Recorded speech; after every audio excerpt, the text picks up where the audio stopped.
இயேசு கிறிஸ்துவில் பிரியமான சகோதர சகோதரிகளே, எருசலேமின் அருகே இருந்த பெத்சாய்தா குளத்தின் அருகே படுத்திருந்த 38 ஆண்டுகளாய் உடல் நலமற்றிருந்த மனிதரை இயேசு குணமாக்கியதை இன்றைய நாளின் நற்செய்தி வாசகத்திலே நாம் வாசிக்க கேட்டோம்.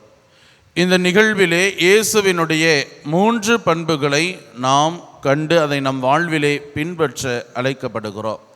1, இயேசுவின் முன்னறிவு. 2வது, இயேசுவின் முன்னெடுப்பு. 3வது, இயேசுவின் முன்னெச்சரிக்கை. முதலாவது, இயேசுவினுடைய முன்னறிவு. நற்செய்தி வாசகத்தில் நாம் வாசிக்க கேட்டதை போல அந்த பெத்சாய்தா குளத்தருகே பல உடல் நலமற்றோர், பார்வையற்றோர், கால் ஊனமுற்றோர், முடக்குவாதமுற்றோர் ஆகியோர் திரளாக படுத்து கிடந்தாலும் இந்த தனி மனிதனுடைய தேவை என்ன, அவர் எந்த நிலையில் இருக்கிறார் என்பதை இயேசு அறிந்திருக்கிறார்.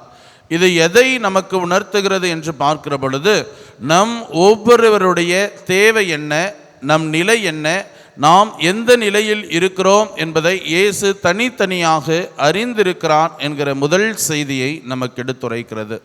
2வது, இயேசுவினுடைய முன்னெடுப்பு என்று பார்க்கிற பொழுது, இயேசு அந்த நோயுற்ற மனிதர் நம்மிடத்திலே வந்து உதவியை கேட்கட்டும், அப்படி உதவி செய்யலாம் என்று இல்லாமல் அந்த மனிதரின் நிலையை உணர்ந்து தாமாக முன் சென்று நலம் பெற விரும்புகிறீரா என்று கேட்கிறார். அதாவது நன்மை செய்ய, அடுத்தவருக்கு உதவ, வாழ்விலை வழிகாட்ட வாய்ப்பு கிடைக்கிற பொழுது அவர் தானாக முன் வந்து அந்த மனிதருக்கு உதவுகிற ஒரு பண்பை பார்க்கிறோம்.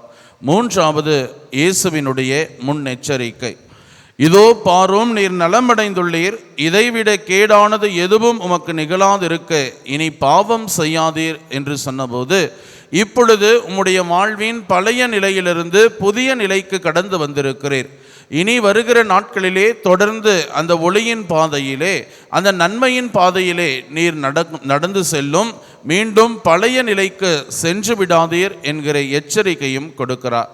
இயேசுவில் பிரியமான சகோதர சகோதரிகளே, நம்முடைய தவக்காலத்தினுடைய இந்த பயணத்திலும் இந்த 3 பண்புகளும் இன்றியமையாததாக இருக்கிறது.